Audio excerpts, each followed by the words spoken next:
4 jours après le drame survenu lors d'une fête d'anniversaire à Irkutsk, le ministère de la Santé publique a confirmé ce mardi un empoisonnement volontaire. Un poison violent aurait été introduit dans les donuts servis à l'événement, causant la mort de 19 personnes. Face à la crise que traverse la société Jirama, la réunion entre le directeur général de la Jirama et le syndicat censé apporter des solutions à la crise a été reportée à plusieurs reprises, suscitant des doutes sur la volonté de dialogue. Les employés dénonçaient un manque de transparence sur l'avenir de l'entreprise. De l'actualité internationale, le culte suprême d'Iran, Ali Khamenei, a proclamé mercredi que son pays ne se rendra jamais et mis en garde les États-Unis contre les dommages irréparables en cas d'intervention dans le conflit entre la République islamique et Israël.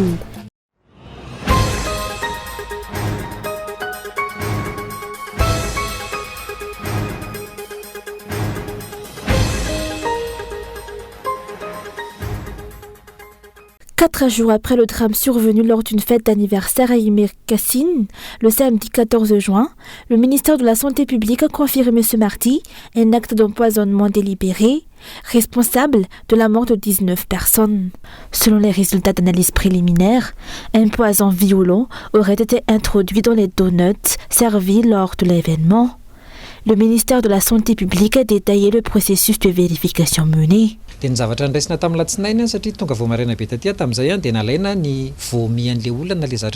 lundi matin, nous avons procédé à des prélèvements sur les vomissures des malades ainsi que sur les donuts consommés. Nous avons mené des tests sur des souris de laboratoire, celles qui ont reçu les vomissements sont mortes, et celles nourries avec les donuts également.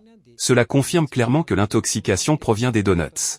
Il ne devrait donc plus y avoir de polémique sur d'autres causes. Nous avons déjà envoyé les échantillons en laboratoire pour identifier précisément le type de poison utilisé. Ce que nous savons, c'est qu'il s'agit bien d'un empoisonnement.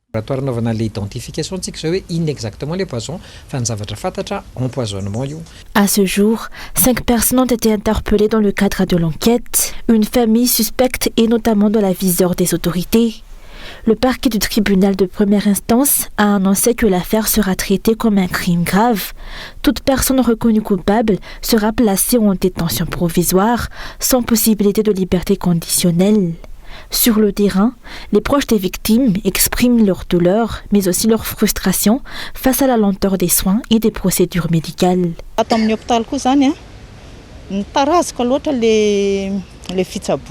À l'hôpital, les traitements sont trop lents. Certains auraient pu survivre si la prise en charge avait été plus rapide. Il y avait aussi trop de patients à gérer. Perdre un proche est une épreuve, surtout quand la personne était encore jeune. Mon message aux médecins, accélérer les soins et les analyses.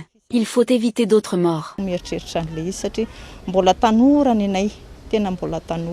Le dernier bilan fait état de 51 personnes prises en charge à l'Ashira. Il y a eu notamment 16 décès, 18 patients en état critique, 10 cas stables et 7 personnes sont sorties de l'hôpital. 3 autres décès ont été recensés dans d'autres établissements, à l'hôpital militaire, à Anudapenak et à un hôpital privé. La suite de cette affaire d'empoisonnement volontaire est attendue tant par les proches que par l'opinion publique. Les analyses en laboratoire devraient permettre d'identifier formellement le poison utilisé et peut-être de mieux cerner les motivations derrière cet acte tragique, selon les explications.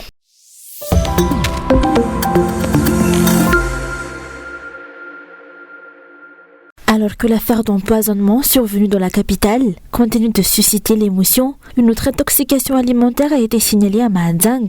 3 personnes ont perdu la vie, 2 adultes et une fillette de 2 ans. Les familles suspectent la consommation de mortadelle achetée dans une grande surface comme étant à l'origine du drame.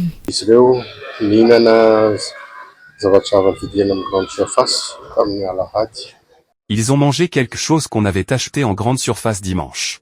Parmi eux, ma fille de 2 ans et 3 mois. Sa mère était absente ce jour-là, et ses 2 aînés étaient à une autre fête. Elle ignorait que la petite avait consommé cette chose suspecte. Lundi matin, les autres ont commencé à se sentir mal, diarrhée, langue collée. On les a emmenés aux urgences. Le soir, ma fille semblait aller bien, elle dormait avec moi. Mais en pleine nuit, on m'a réveillée, elle vomissait sans arrêt. Nous l'avons conduite à l'hôpital, mais elle n'était déjà plus consciente. Elle est décédée hier. Ils avaient tous mangé de la mortadelle achetée chez Jumbo Score.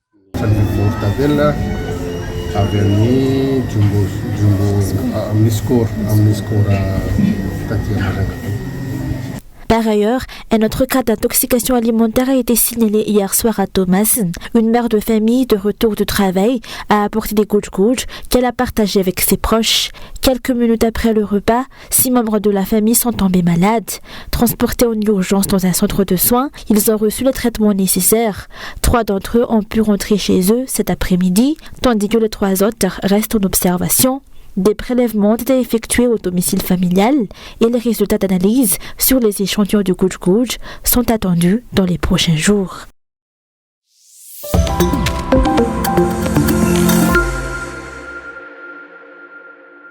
Alors que la Compagnie nationale d'électricité d'Irama traverse une crise majeure, la rencontre prévue entre le directeur général et le syndicat, censée apporter des solutions aux problèmes de gestion et de fourniture d'électricité, n'a cessé d'être reportée. Initialement fixée au mercredi dernier, la réunion a été décalée à vendredi, puis repoussée à nouveau. Elle devrait finalement se tenir demain. Ces multiples reports soulèvent des interrogations sur la volonté réelle des dirigeants à engager un dialogue constructif. Les conséquences de cette instabilité pèsent lourdement sur les consommateurs, le tissu économique national et le climat des affaires. La situation interne à l'entreprise demeure également préoccupante. Le personnel de la Jirama déplore le manque de clarté sur l'avenir de la compagnie. Les employés ignorent les véritables intentions des dirigeants malgaches concernant la Jirama, ont affirmé des représentants syndicaux. Du côté des autorités, le discours reste inchangé. La Jirama doit impérativement faire l'objet d'une réforme en profondeur, mais aucun plan précis n'a encore été communiqué aux agents, renforçant l'inquiétude et les incertitudes au sein de l'entreprise. Face à cette situation, les employés de la Jirama de tout le pays prévoient de se réunir en assemblée générale le 24 juin prochain. Objectif, adopter une position commune face aux réformes envisagées, notamment en ce qui concerne la structure même de la société. Le refus d'une modification structurelle de l'entreprise devrait figurer parmi les points majeurs à l'ordre du jour.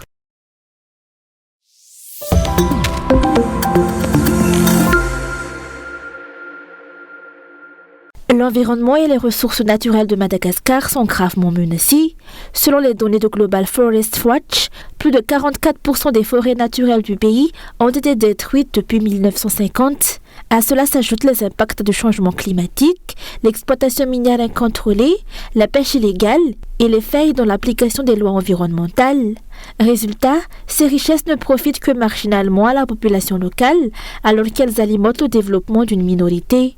Face à cette situation critique, la société civile appelle à une mobilisation collective. La gestion des ressources nationales ne peut plus relever d'un seul acteur, elle doit devenir un enjeu commun à l'échelle nationale. Une coopération renforcée entre les organisations de la société civile de toutes les régions s'impose, tout comme un dialogue sincère avec les autorités. À ce jour, cette collaboration reste insatisfaisante, notamment en ce qui concerne l'accès à l'information. Avoir accès à l'information fait partie des droits fondamentaux. Ne pas partager l'information doit rester l'exception, pas la règle. Les dirigeants, élus par le peuple, ont le devoir de respecter ces droits, y compris celui à l'information. Quand tous les acteurs ne disposent pas du même niveau d'information, cela engendre des incompréhensions, des inégalités et bloque toute action. Dans cette optique, le 2e Forum national de la société civile malgache se tiendra du 3 au 5 juillet prochain.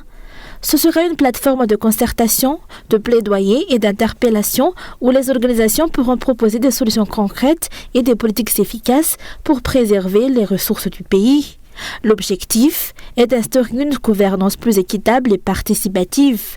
Ce forum offrira également un espace pour valoriser les initiatives menées par les acteurs malgaches engagés dans la protection de l'environnement. L'entrée est gratuite et tous les citoyens, le secteur privé ainsi que les partenaires techniques et financiers sont invités à y prendre part pour construire ensemble une vision durable de la gestion des ressources naturelles.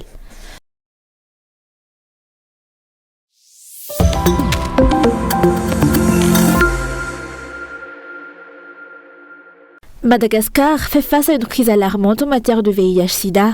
Selon les dernières données de l'ONU-SIDA, les nouveaux cas ont bondi de 150% depuis 2010, tandis que les décès liés à la maladie ont augmenté de 279%.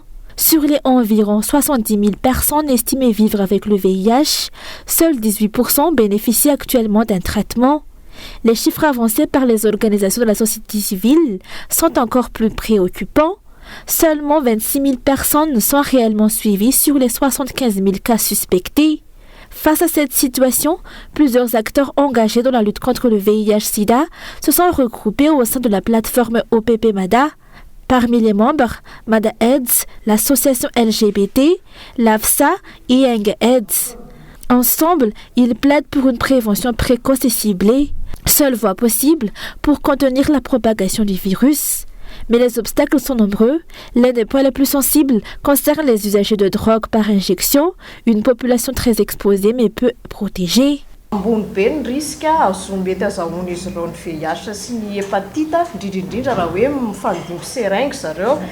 Le risque est très élevé, surtout lorsqu'ils partagent des seringues. Ce sont des êtres humains, avec des enfants, des épouses, parfois ils ont des relations avec des travailleuses du sexe. Ils peuvent donc devenir vecteurs du virus pour d'autres. Pourtant, il n'existe à ce jour aucun cadre légal clair pour encadrer les politiques de réduction des risques. Les consommateurs sont criminalisés, alors qu'ils sont déjà victimes de la propagation des drogues. Même les éducateurs qui les accompagnent sont parfois arrêtés ou victimes de violences.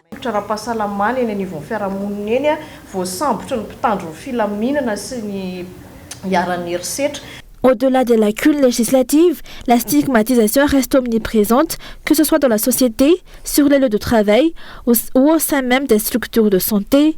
Les personnes LGBT en sont les premières victimes, freinant l'accès aux soins et à la prévention. Pour inverser la tendance, une réponse coordonnée s'impose. Selon les explications, 3 piliers doivent travailler main dans la main: l'État, les partenaires financiers et la société civile. Une telle collaboration est indispensable pour établir une base de données fiable, assurer une prise en charge équitable et enrayer la progression du virus.